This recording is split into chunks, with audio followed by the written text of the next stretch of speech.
This is Dr. Gary Kellner, and I'd like to welcome you to Fair Game. On the night of January 3rd, U.S. military forces bombarded the nation of Venezuela. A Delta Force unit captured President Nicolas Maduro and his wife. They were immediately taken to the United States, where he has been indicted for drug trafficking. Predictably, Democrats are mostly apoplectic. This is to them another example of presidential overreach, and the very fate of the republic hangs on this one incident. Just as predictably, Republicans stand with their president, although there has been some erosion in both the House and the Senate. It's a divisive issue. Now, how do we get past the taglines? Well, that's what I want to talk about today on Fair Game. Let me suggest to you today that there are two issues in play as we discuss the Venezuela operation. The first is a constitutional issue about the president's power to initiate an action like this one. Well, we need to go back to Philadelphia in the summer of 1787, when the founders drafted the Constitution of the United States. Now, through most of our history, Declaration has been regarded as the foundational document. Some have called it the Bible of the American Republic. But if that is true, then the Constitution is the operating system. The Constitution details how this country is going to work. Now, the founders could have decided to have a king. Washington certainly could have filled that role. But without exception, every one of them wanted a republic. James Madison, who was trained by John Witherspoon, a Presbyterian pastor who became the president of Princeton University, had a profound sense about human failings, about human fallenness. And Madison especially believed in what we call the separation of powers, that you could not have all the power in the hands of an executive, nor could you have all the power in the hands of a legislature.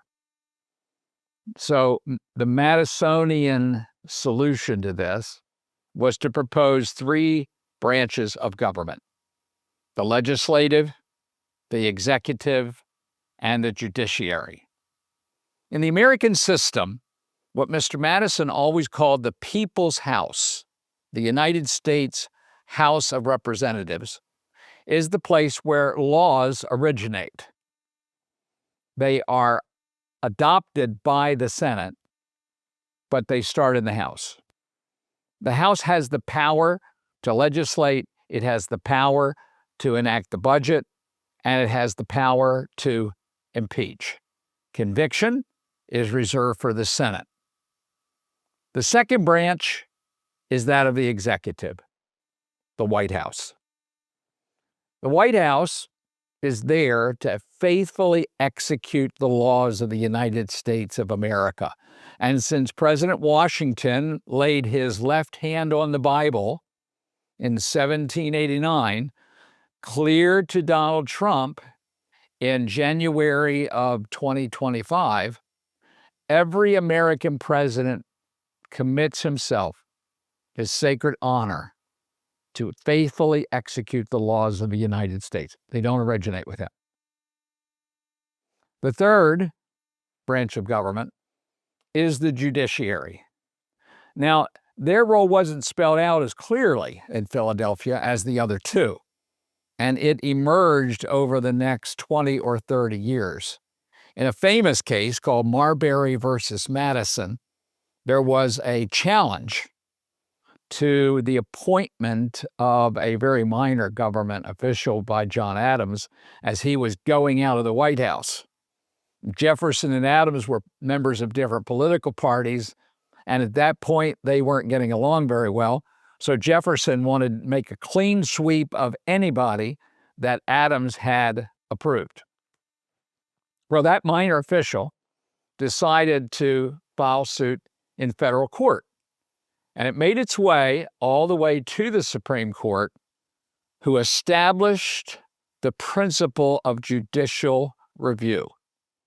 So the short version of how this republic works is this. We have a legislature that originates the laws. We have a chief executive who executes those laws. And you have a judiciary that wears the referee's shirt and blows the whistle. What does this have to do with President Trump's decision to go into Venezuela? Well, it needs to be said that through much of our history, American presidents have constantly sought to expand presidential power. And throughout our history, the Congress has often sought to contain it. President Andrew Jackson was a successful general in fighting American Indians in the War of 1812. He was the populist candidate in 1824 and 28. He hated the Washington elites, and he was determined to return power to the people. At least that's what he said. Well, another factor about Jackson is that he hated Native Americans.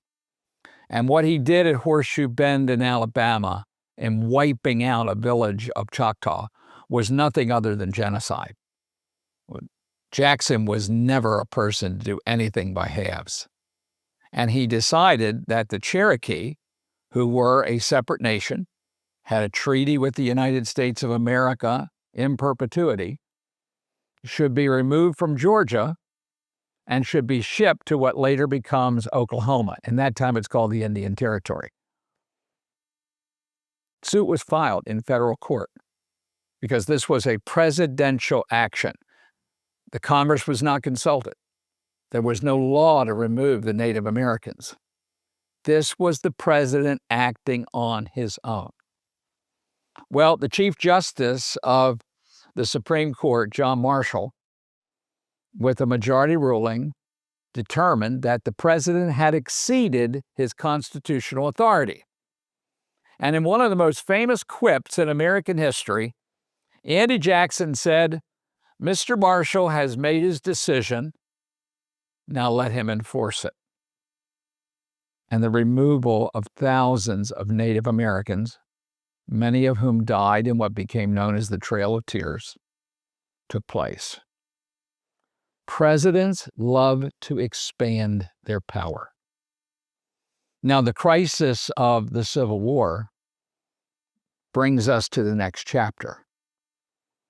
In 1860, the Southern states rejected the election of Abraham Lincoln, who won a majority of the Electoral College, who won a plurality of the votes, but because he was not committed to protecting slavery, because he was committed to restricting its existence to the states where it already existed, the Cotton States went out of the Union. Mr. Lincoln himself later said, in the Civil War, there were two sides. One side would rather break up the Union than accept the results of an election.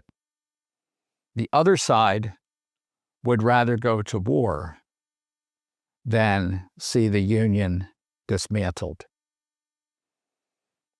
Lincoln was on virgin territory. No American president had faced anything quite like it. And the capital was surrounded by hostile territory. By late April of 1861, Virginia was in another country, the Confederate States of America, the capital of which was in Richmond, barely 100 miles from Washington. The state of Maryland was also a slave state, and many Maryland residents and many Maryland legislators sympathized with the South. There were spies everywhere. The railroads into Washington were cut. Well, Union military officers began to round up people of dubious sympathy and put them in jail without charges. Well, American law says that you cannot hold an American citizen unless charges are filed. You can't just throw them in the pokey and leave them to rot. They can file for a writ of habeas corpus, where the government must either file the charges or release the person. The court found against Lincoln. The court had a mean little man named Roger Brooke Taney, who was nothing but a political hack.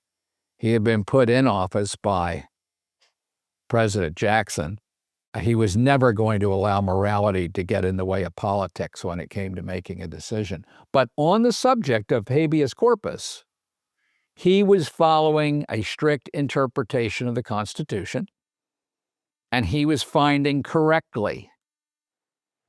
Mr. Lincoln ignored it. When challenged about that by a member of the press, Abe Lincoln said famously, "If I must bend the Constitution to save it, I will." Boy, and there's the fundamental problem, isn't it?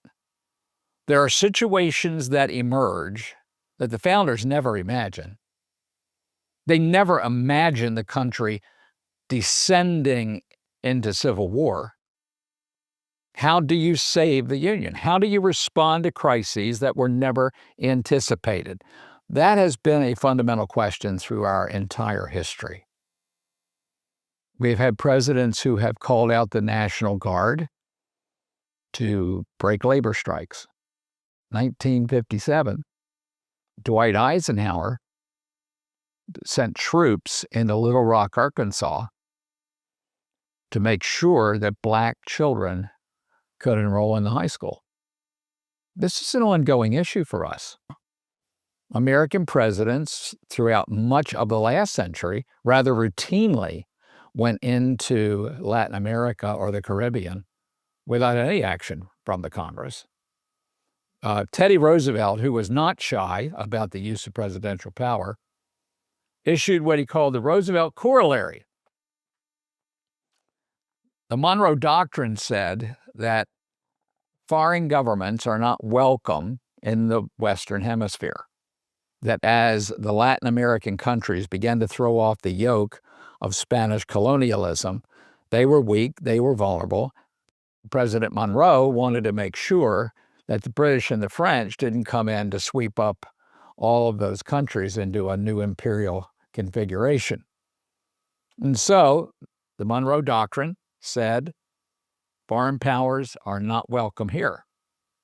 Teddy Roosevelt comes along 80 years later, and he issues the Roosevelt Corollary, which says that if any country in the Western Hemisphere is in a state of civil distress, if there's anything happening that could threaten the interests of the United States, which is a pretty broad statement, you can define that just about any way you want to, that the United States president could send in troops. Well, that has given most of our presidents legal cover for the last 120 years. One problem: not a law. It was an opinion issued by the president. When the Depression nearly destroyed the economy of this country, when one person out of every four was unemployed, when 1 out of 4 were underemployed, Franklin Roosevelt becomes president, and he believes that he must take strong action. He sent a flurry of bills up to the Congress. And most of them passed. Most of them passed in his first 100 days. But what you see in Roosevelt is the idea of an energetic and active executive, not what the founders envisioned. So that brings us to President Trump, because most of his predecessors over the last 60 years have taken similar actions. Is what President Trump did constitutional? Strictly speaking, probably not. Practically speaking, he is doing what American presidents have done for more than a century. He is taking action on a situation that he believes needs redress. That brings us to the second big question. I said earlier that there were two questions. The first one is constitutional, and the second one is practical. Is this good policy? Is this a good idea? Well, the history of American intervention is a very mixed bag. People in my generation lived in the shadow of Vietnam, where an American president actually concocted the story of American ships in the Gulf of Tonkin being attacked by the North Vietnamese in order to get a resolution, not a declaration of war, simply a resolution that would allow him to deploy troops in Southeast Asia. Eventually, we deployed almost 600,000. I don't think most members of Congress had the faintest idea that that's where Lyndon Johnson was going with that. Folks in my generation get very nervous about foreign intervention because so many of them have turned out badly. A few have turned out fairly well. President Reagan went into Grenada when the Cubans were establishing their presence there and removed the Cubans and removed the prime minister. George H.W. Bush went into Panama and removed President Noriega, who was deeply involved in drug trafficking. Is this a good idea? Every American president since Andrew Jackson, well, maybe not all of them. Calvin Coolidge would take a nap for an hour and a half every day, and no one ever seemed to miss him. But strong executives are always trying to expand presidential power. Over the last 30 years, Congress seems to be determined to cave in. I'm not exactly sure what Congress does today. They have trouble passing a budget, no matter which party has the majority. They have a problem with significant areas of responsibility, like making treaties, which they have ceded to the executive. Now, when the executive decides to do what 10 American presidents before him have done, now they want to blow the whistle. Well, boys and girls, you just don't get to do that. If the Congress wants to hold a president accountable to operate within the Constitution, that is one of the purposes for which the legislature was established. The House can impeach a president for violating the law or for violating the Constitution. Most Congresses are happy to snipe from the side, but the serious business of doing their job doesn't seem to interest them very much. So when you talk about Venezuela, the president saw a situation, and whether you agree or disagree, he did what 10 of his predecessors have done. He took action. And his supporters in Congress provide the cheering section, and the other party provides the critics. I would suggest to you in closing that Ben Franklin said something at the Constitutional Convention that is worth remembering today. Someone said to him on the sidewalk in front of Independence Hall, "Mr. Franklin, what are the delegates doing?" He said, "Creating a republic if you can keep it." This is Dr. Gary Kellner, and this is Fair Game. Thank you for joining us today.